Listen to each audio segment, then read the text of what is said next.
Just one clarification on the CRADs. The CRADs that are we currently reached for from 226, they were not viewed as DOE specific CRADs. There was a collection of CRADs, some from DOE and some from FCOG or other places. The idea with the work plan and control CRAD, it is certainly our goal at this point that they will be sanctioned by DOE. They would go through the RevCom process and be vetted, and so these would actually be characterized as DOE activity level work plan and control CRADs. But again, as we work through the process, we will see where we end up. Did it get darker in here, or it's just me? Just me. Actually, I'm going to spend a few minutes with you talking about Action 2D. And if we go to the next slide, I'll just mention briefly what this particular action is. It's to evaluate the clarity of DOE expectations associated with activity level work plan and control. And I kind of build on what Brad was just saying about the focus of this effort is the or are the DEAR clauses that we're using, are they adequate to get to activity level work planning and control? And do they need to do that from the DEAR clause? That was kind of the charge of this group. And at the time that this particular action was envisioned, the idea was for completeness, that we're doing a very serious look at the guidance that we have, the guidance documents available, or do we have enough information in there that would certainly get the user to understanding whether we're implementing at the activity level appropriate work plan and control processes. And so that was the intent of this when we were thinking about DEAR clause, or do we need to look at that as well? When we did the worker safety and health reform effort, we did a reform regarding the ISM suite of directives as well as the 226 suite of directives. We did not, it was outside of the scope of the work to look at DEAR clauses and look at rules and regulations. So this was for completeness. Do we need to look at this particular area to look for ways to further improve in this area? Because the DEAR clause is a contract vehicle, at the time that the task was written, it was envisioned that this is something in which our headquarters chief operating officers should weigh in. They should be involved in this particular task. And so I actually met with that group and went over all the commitments and talked specifically about what we wanted to understand about the DEAR clause and for them to look into it. And because we were asking this of the chief operating officers from the major programs within the department, they all went back to their individual offices and they took sort of different strategies, different ways of approaching this particular task. And the information, I probably need to point out one more thing. Again, we were asking this of the chief operating officers since they have some contracting responsibilities, but MA actually owns the DEAR clause. They're not owned by HSS or other organizations, but MA owns it. And with regard to HSS, in the direction from and the correspondence from then Deputy Secretary Daniel Poneman, it was that we need to have an overall coordinator, as someone that's looking and interfacing with all of the different tasks.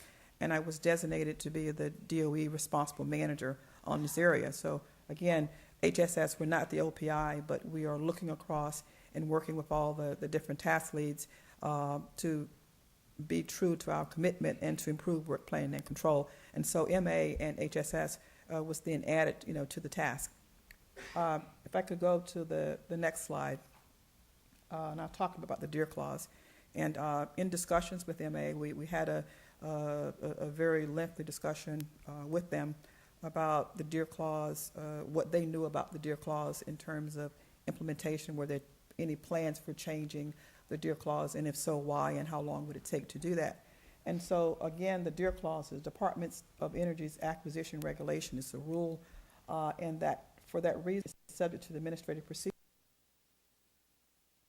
in terms of following the Administrative Procedures Act. There's a very formal, structured process, and sometimes it takes years, and I know that because I'm working on one particular rule that we want to amend and to approve. It takes 2 or 3 years to get it out of the department. in terms of before we can move forward with those things, we need to get some consensus among the programs that we need to do this before we then go to notice of public rulemaking and then involve others, including contractors, public comment and resolution, and final publication of the rule. Very long, lengthy process.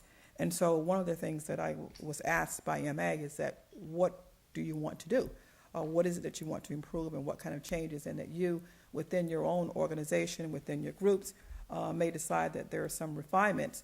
It would still then have to go through all of this, and then someone would have to decide, does it merit opening up the rule to do that? So this is just giving you sort of some of the challenges associated with, with the DEAR clause. If we could go to the next slide.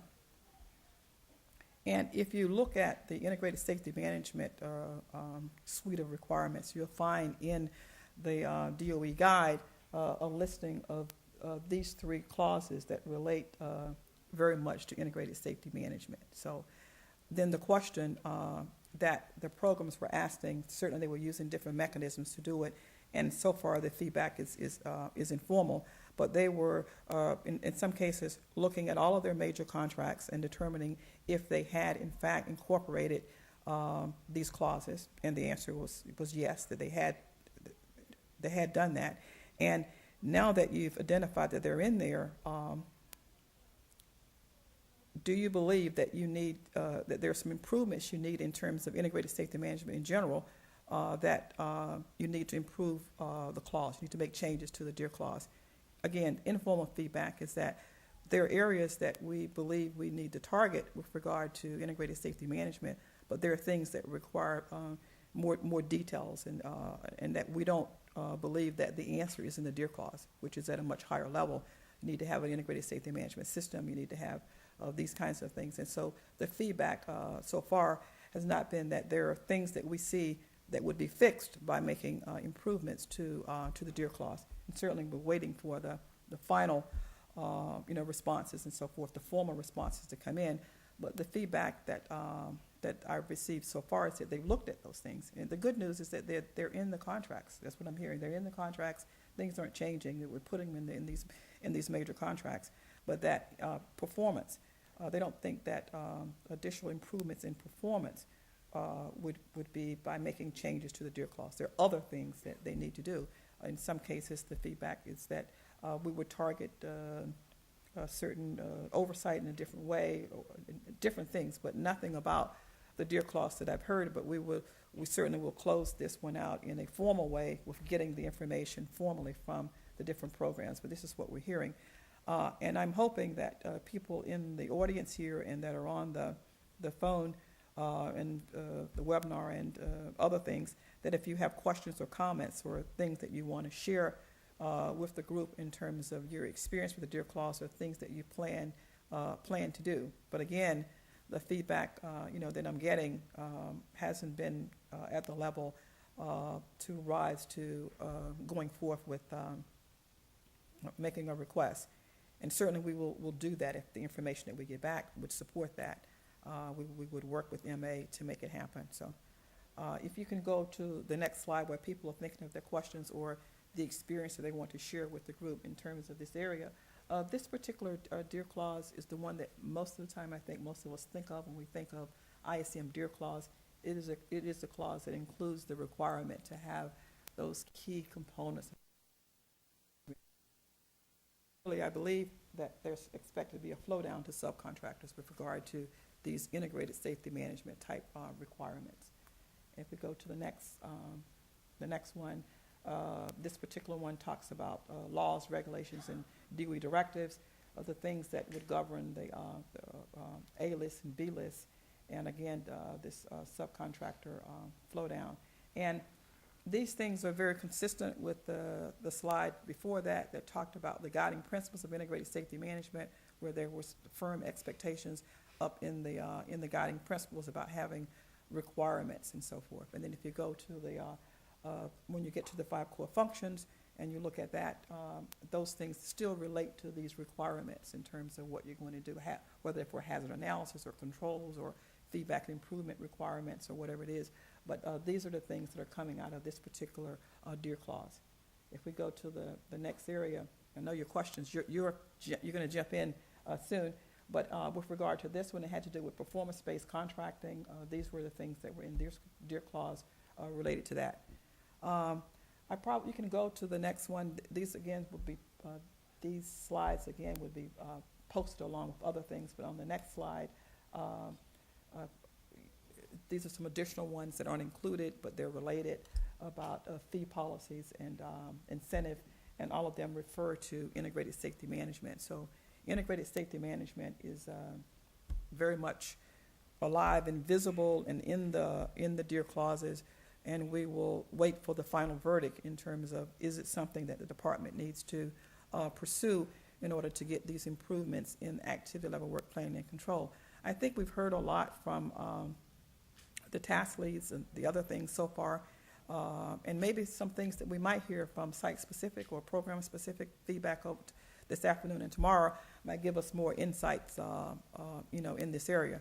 But I think that we're working on tools, we're working on refining guidance that would get us to improvements in activity level work planning and control. I was very excited, very pleased to hear that there's focused on the oversight side on contractor assurance system. I mean, it is one of the strengths, I believe, of integrated safety management is part of feedback and making sure that the contractor has systems in place that can give you regular assurance, that things are going well, so we certainly need to look at that vehicle as well. Are we getting the assurance that we need from those systems about performance at the activity level work planning and control? So those are things that we want to look at, in that area, along with other pieces as well. I'm going to actually stop for a moment because I know there are people out there that have a lot more experience with Dear Clauses and other things. They may have some questions or comments or something like that they want to make. Remember, HSS and MA, we were support on this particular task, but we will, in our role as in my role as responsible manager, we will make sure that we have all of the data and that we are able to move forward on this in whatever direction the data is telling us that we receive formally.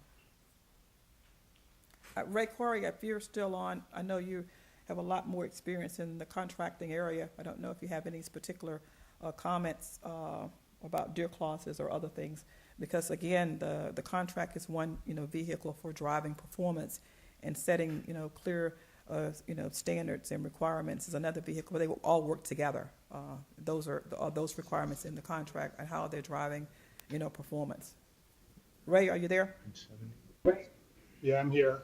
Any comments or? No, a couple years ago, we rewrote got rid of the ISM manual and have the option of going strictly to the Dear Clause. I think for the most part, that works for most places. It's a fairly specific document in terms of general ISM. The one thing I'm kind of interested to have a discussion on is on the last slide you showed up there, Pat, on the fee portion of ISM outside the CPOF process. I know it's very different across the department these days in terms of how we incentivize contractors, but that's an area that I'm particularly interested in, is which models are working well across the department on the fee side of the Dear Clause. So I don't know if we want to have any discussion on that. I know in EM, they generally go to primarily a CPOF approach. So there's not a lot of carrots within the system now. It's mostly the stick, but different places have done it. As we moved out of M&O, the M&O world though, I think we've moved more and more into CPOF type of approaches as opposed to performance incentive type of approaches. That's just one idea to talk about. Ray, if I could ask you a question. I know that when I first came to DOE in 1991, just a baby, when I came to DOE at that time, there were a lot of M&O type contractors, and we've moved to models that are different in that I don't know if it's correct to say that most of them, but I know a large number of them are not M&O contractors now. Does it change, these models and incentives and Dear Clauses and things because of we're using different types of contracting mechanisms? Yeah, that's kind of the point I was making. There's very different models out there now. The traditional model of incentivizing ISM and safety along with the mission has changed in different parts of the department. So, the question is how much is the CPOF model as the primary tool working for folks versus one that included more incentives in that side of the house. And I don't have a good feel for, as the departments become more stovepipe, I don't have a good feel what's going on in other parts of the department anymore, but I do know that it's different in different places. What I will pledge to do, since we're not getting a lot of comment or questions on this particular topic. Oh, we have one. Yes, thank you. This is Carl Sykes from NNSA. I have some input with a bunch of caveats with it, but in response to a question we got from our field in our office, we were reviewing directives or any requirement-based place where we had the authority to where a DOE employee could have the authority to issue stop work to the contractor, and we couldn't find anything in regulatory or directive space for that. We found in some of our contracts there were specific contract mechanisms that provided for that, and so the ISM clause certainly wouldn't need to be revised for this issue alone. And anecdotally, any time that DOE employees that we heard of needed to talk about stopping work with the contractors typically were more than willing to stop work and try to rectify the situation on its own. But if a decision is made to revise the DEER clause, I think one element that would be good would be to have a clause in there that would give the authority for DOE to stop work for safety reasons at any point. So that's just for consideration. And we have that in the 851. That's correct, David? Yes. We have it in 851 DOE's. This is DOE to contractor. Yeah. Yeah, I'm talking specifically DOE to contractor. Okay. All right. We'll have more discussion on that.